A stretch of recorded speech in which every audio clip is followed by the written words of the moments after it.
Hello, citizens of the world. We are anonymous.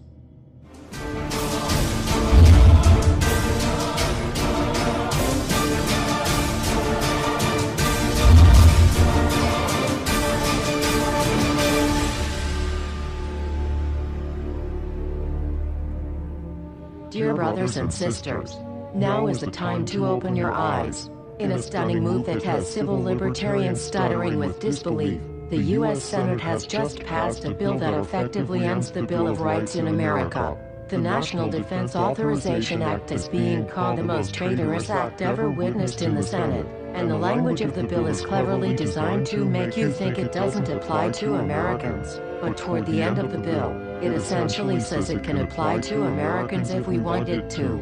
Bill summary and status.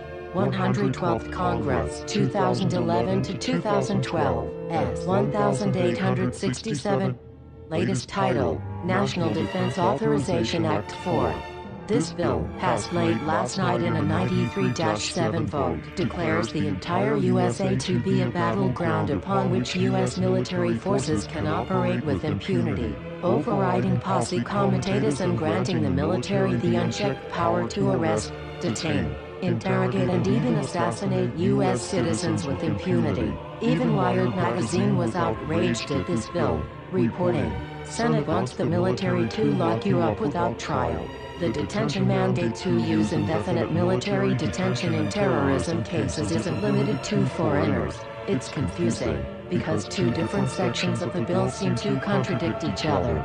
But in the judgment of the University of Texas Robert Chesney, a nonpartisan authority on military detention, U.S. citizens are included in the grant of detention authority. The passage of this law is nothing less than an outright declaration of war against the American people by the military-connected power elite.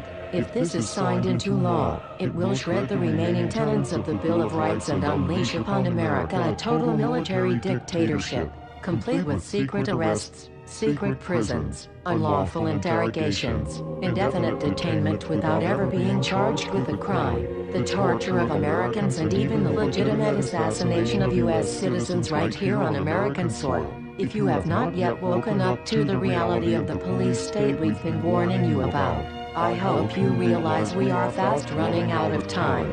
Once this becomes law, you have no rights whatsoever in America, no due process, no First Amendment speech rights, no right to remain silent, nothing.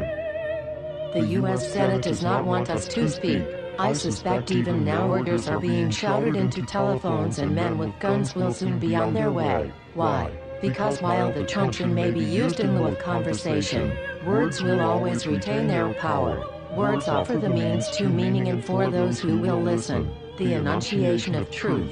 And the truth is, there is something terribly wrong with this country, isn't there? Cruelty and injustice, intolerance and oppression, and where once you had the freedom to object, to think and speak as you saw fit, you now have censors and systems of surveillance coercing your conformity and soliciting your submission. How did this happen? Who's to blame? Well, certainly there are those who are more responsible than others, and they will be held accountable. But again, truth be told, if you're looking for the guilty, you need only look into a mirror. I know why you did it. I know you were afraid. Who wouldn't be? War, terror, disease. There were a myriad of problems which conspired to corrupt your reason and rob you of your common sense. Fear got the best of you, and in your panic, you turned to the now president in command, Barack Obama. He promised you order. He promised you peace, and all he demanded in return was your silent, obedient consent. More than 400 years ago, a great citizen wished to embed the 5th of November forever in our memory. His hope was to remind the world that fairness, justice, and freedom are more than words, they are perspectives. So if you've seen nothing, if the crimes of this government remain unknown to you, then I would suggest that you allow the 5th of November to pass unmarked. But if you see what I see, if you feel as I feel, and if you would seek as I seek, then I ask you to stand beside one another, 1 year from November 5th, 2011, outside the gates of every courthouse of every city demanding our rights. Together we stand against the injustice of our own government.